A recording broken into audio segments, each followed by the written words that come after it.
And I'll tell you that the United Nations Children's Fund, UNICEF, says Nigeria is presently facing learning poverty, with 70% of its 10-year-old children unable to understand a simple sentence or perform basic numeracy tasks.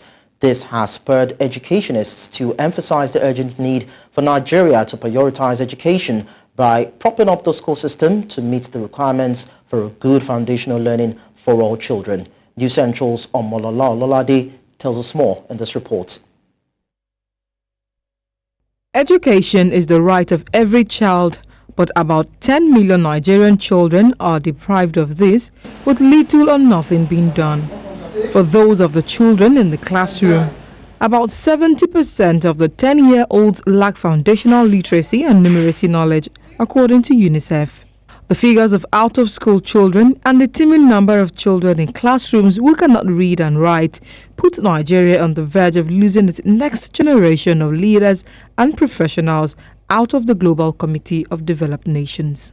In addition, the economic impact of having children who cannot read or write cannot be overemphasized, according to experts.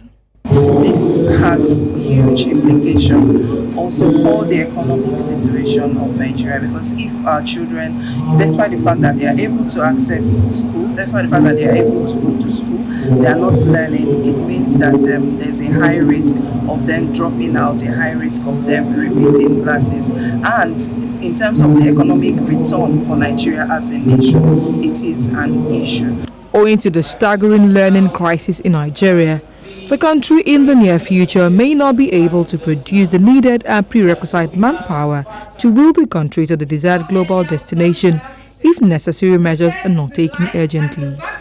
Educationists believe identifying the challenges and approaches to tackling this problem will elicit permanent solutions.